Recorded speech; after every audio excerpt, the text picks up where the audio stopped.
Hello friends, आज मैं बनाब ओलाइছো জাতিলাও হইতে মাছৰ আঞ্জা।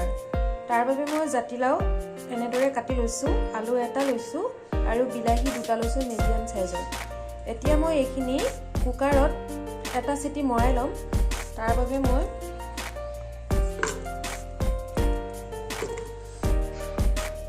ইয়াত দিম পানী এগিলাস।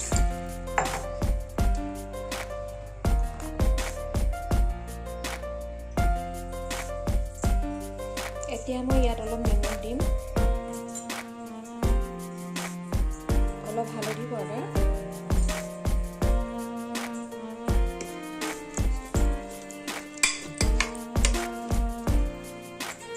এতিয়া মই এইখিনি এটা সিটি মৰাই লম। এতিয়া মই মাছ কেইপিচ ফ্ৰাই কৰি লম।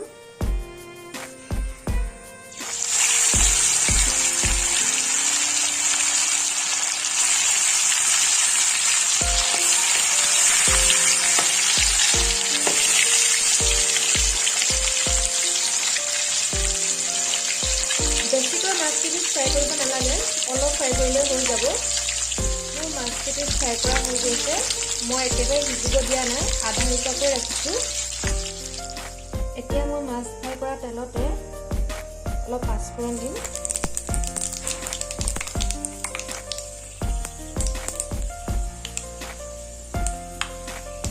দুটা মিডিয়াম সাইজৰ পিঁয়াজ এনেদৰে কাটি লৈছিলোঁ।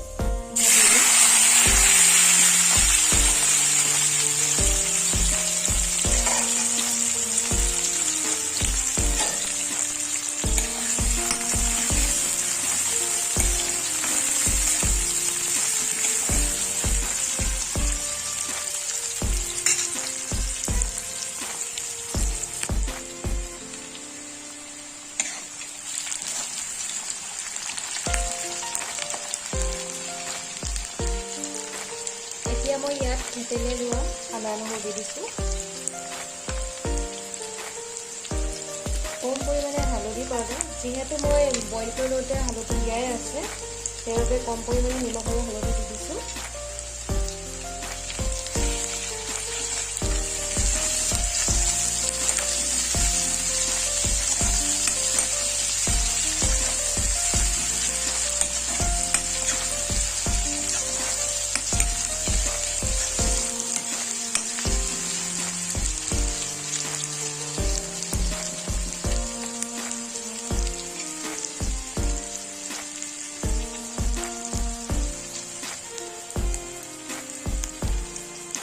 পিঁয়াজখিনি ধুনীয়াকৈ ব্ৰাউন কালাৰ হৈ আহিছে। এতিয়া মই ইয়াত বইল কৰি থোৱা জাতিলাও আৰু আলু দি দিছোঁ।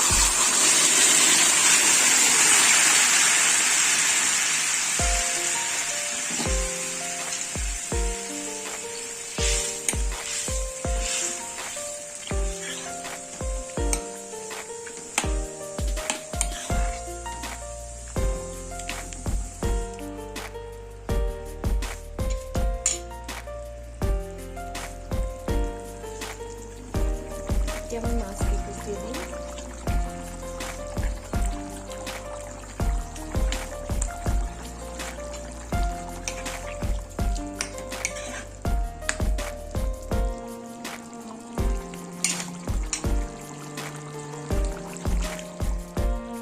এতিয়া মই ইয়াত অলপ ধনিয়া পাত দি দিম।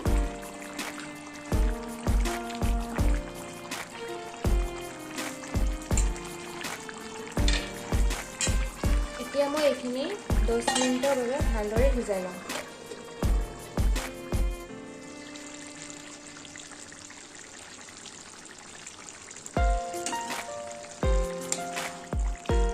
মই প্ৰায় 10 মিনিট এনেদৰে ৰাখিছিলোঁ। এতিয়া মোৰ কমপ্লিট হৈ গ'ল মাছৰ আঞ্জা। মই একেবাৰে চিম্পুলকৈ বনাইছোঁ, আপোনালোকে মছলা দিব বিচাৰিলে দিব পাৰে।